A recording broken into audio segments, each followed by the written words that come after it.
part. Coach, your thoughts on the offseason? Obviously, you can stay in touch with players more now in the offseason than in years past, but how's the offensive line done in terms of the goals that they've been setting for themselves, you set for them? What have you seen from them since spring?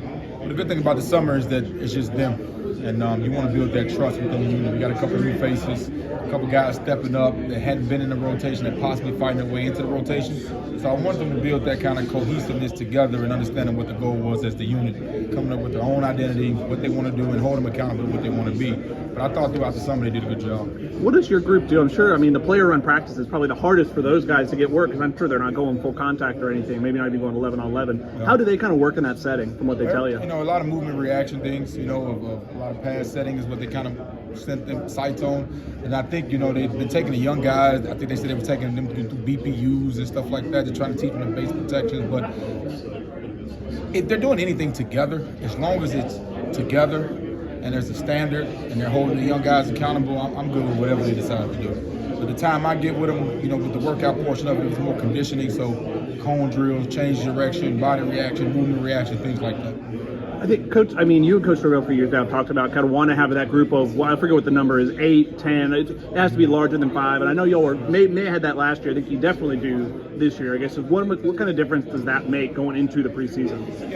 8 is the number that you want to have ready to go play a game. I think we're right at, we travel about 11. So you still got 3 more guys coming along with you that's going to possibly go in and contribute. So, it's been a process of building that depth, and we got some good depth, But I've been really pleased with the young guys that's been pushing those older guys. I tell my older guys there, if you ask them, I say, what's my favorite thing to do is bench older guys. I enjoy that because they have to continue to get better and set the standard, and also it lets those young guys know that there's no favoritism. That's one of my favorite things to do, and I haven't had to do that much because our older guys are taking a lot of ownership and doing a good job. So, when the day comes, I'm gonna be excited for it. You talk about 8. I think Coach Terrell last week at AC Kickoff mentioned possibly maybe there'd be certain games where you might rotate in and play 8 in a game, even if kind of nobody goes down. I guess how would that work, and what kind of goes into preparing for that? Well, we did it last year with Darius and Jazz. Depending upon the matchup, the week-to-week deal, they both were healthy, and there were certain matchups that fit guys better than others, and so that was a good deal we had. So now we have the same kind of deal with KJ working, Meach, Casey, Jalen Early, different matchups on the inside that can help. Also multiple guys that play center, so in matchups and things like that. And also the tackle position with Bless, Rob, Darius, who's also won games for us on the edge, Byers, who can win games on the edge and inside. So it's fun as they're learning it, but that's beyond what we're about to do right now. Right now, what we're about to do is make sure we can understand the basic elements to how to go win a football game. Just one more on that note. Defensive lines talked about a lot the interior. If you could split reps, you can keep your bodies fresh. Does that hold for the offensive line too? Is that a benefit of being able to rotate guys in and out? Is it we get better reps out of them? Yeah, I don't think it's more of his freshness. That is a possibility because we don't have a huge drop off, but it's more matchups. But once a guy's out there pretty rolling, we should be in shape to play a whole game. When you have as much experience and versatility as you have in the line, just how much of a challenge is it to find the right fit and what goes into that? Well, I wouldn't call it a challenge. It's just more of the group understands what it needs to be to go out there. So they better clearly display it or they just won't go out there. So they know what it is. They know what it got to look like for them to go out there and get multiple reps and be trusted. It's not a secret or some grading or grading scale or anything like that. They know exactly what needs to show up for them to be trusted to go in the game. Now, if it's an equal deal, I'm always going to go with the young guy, and they know that. How would you categorize Robert's progress in spring and getting back up to full speed? Well, getting healthy. Robert's played a lot of football around here, so that's never going to be a problem for him. But I think this is probably the best his body has felt in a long time. And then Jeremiah, looks like he could be a Swiss Army knife for you on that line. Mm-hmm. Is there a place that you want to steer him in camp, or is it just he can play a lot of different things, so you're going to move him around and see what's You still get familiar with the offense, so I'm keeping him solely at one spot, the right tackle position. That's what I do before I start moving him around. I want him to feel comfortable with the offense because we ask him to do a lot of things in his offense. So before I start just, hey, you play guard this practice, a tackle, a left tackle. I try to keep him in one spot until they have a full understanding. He's only been in the offense for 15 practices.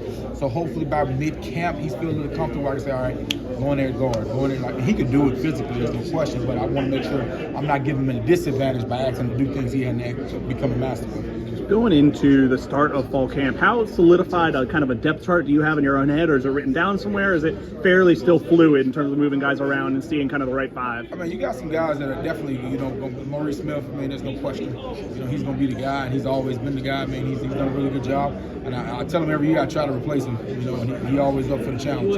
He is. I tell him every year, I sit him down and say, I'm looking for somebody to be better than you. And he say, come on, bring it. So, but Mo that's the kind of guy he is. That's how he's always been. That's why he's developing the player he's become.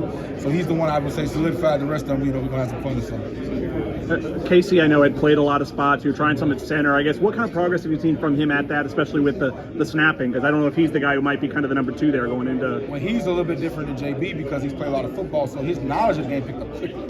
So he was able to go quickly and learn from it. So he's been able to play. You saw him in center in the spring, both guard positions, possibly emergency tackle. He did that in Colorado. So it's just more of him solidifying the spot he's going to play, which I think he'll do a good job. Between Julian and Jalen Early, could both of those guys make noise this camp and compete for top spots, or are they still in the development process? Absolutely, they can make some noise. I think with them it's just overcoming the mental part of the transition. Their body's got to catch up. They got to get stronger. They've only been through one true off season, and then Julian, he had the ankle setback after the season.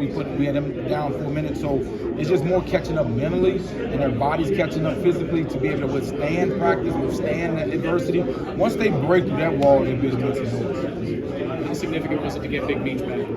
Awesome. And just older leadership, and also appreciation. You got people in the room that appreciate where they are and come to work every day, loving it every day, and not seeing it as a chore that wears off on those young guys.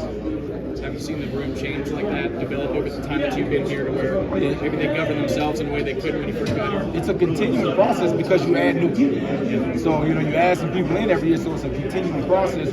Yeah, absolutely, because they take ownership in it. I mean, you got some guys that have been in that room for a long time, from Darius Washington to Maurice Smith to Robert Scott to Bless, who's been here going on 2 years long. You got Thomas Schrader, a name that people hadn't heard because he's coming off injury, things like that. Meach, so we have guys that have been in that room for a long time that know the coach and know what the expectation is, so that helps those young guys progress even better. Do you have a new, who is, if there is one, a new Dylan Gibbons in that room, that guy who seems like kind of the vocal leader, the guy who brings it all together? Yeah, I mean, right now we got some guys that's bidding for that spot. I would say the leadership when they speak is Mo. When he speaks, they listen. He's just not going to go out there and give 10,000 speeches and all that kind of stuff. But when he speaks and sees things, he's more of that one-on-one, relationship-based. I'm going to go get this right behind the scenes. But when he speaks, they listen. When he raises, and that's a big deal. And I think there's some other guys kind of getting into that deal. Casey's earned some of that trust, being an older guy and been through it. KJ, Keandre, he's been a guy that's earned a little bit of that spot. So we'll see as it continues to progress. Darius, when he's at his top of his game. So I'm interested to see who becomes that. You talked about Bless. I'm sure it was frustrating for him. I have to imagine coming here, playing one game, and then his season being over last year. What have you seen from him this offseason? Steady Eddie. Bless, coming into last year, he was starting tackle. And now, he's working a lot with the ones, some twos, working at both tackles. He knows the offense. He's got his upper body strength. So, Bless can put it together. I think he can be a guy for us. In terms of the offensive responsibilities, there's a lot of skill position players that can do some things and do some damage for you. How would you handicap the receiver position? Johnny and Keon have both, Keon wasn't here last year, but they've proven at the D1 level they can be a force. What about behind them on that depth chart? Yeah, I mean, even when you talk about, we don't know behind yet because we got some guys that's really rolling. I think the solidified one is Johnny for sure. But we got, when you really look at it, is you got guys that developed and became guys, and you also got guys that came in with experience. Guys like Tron, guys like Darion, who if he doesn't have that setback, he got some talent and some tools. So I'm excited to see him stay healthy this summer and see what he can do. But yeah, you got Keon, you got Ja'Kai Douglas, who's been in the program a long time. You got Winston Wright, who's feeling better than he's ever felt. Of course, Big Tron. I'm excited to see all of those. And you got some new guys that just got here with Fat Nose guys. So it's gonna be fun to see. But what I tell the receivers is this: everybody want to be the receivers. That's what every group wants to be, the receivers. They're the ones that everybody knows about. They get most of the attention on the field and off the field. So if they're the leaders of our team, if they're the most unselfish group, if they're out working people, if they're out hustling people, we'll be a really good offense. We saw recently, I think on Twitter, the before and after pictures a year ago from Trey Benson, from what he looked like a year ago to now. He was physically impressive a year ago. To add that weight, I guess, what have you seen from him? What do you expect of him coming into this year? Well, first, you got to credit Bill by Storms. Our strength and position staff, nutrition with Jay, they all do a phenomenal job. But also it's the buy-in of the player. Like you can put the program in front of them, you can hold them accountable to it, but if they don't buy into it, you don't get the result you're looking for. You're just checking off a box, and that's a player that ain't checking off a box. He's going all to go get what he want to go get. So I'm rooting for him. Behind Trey,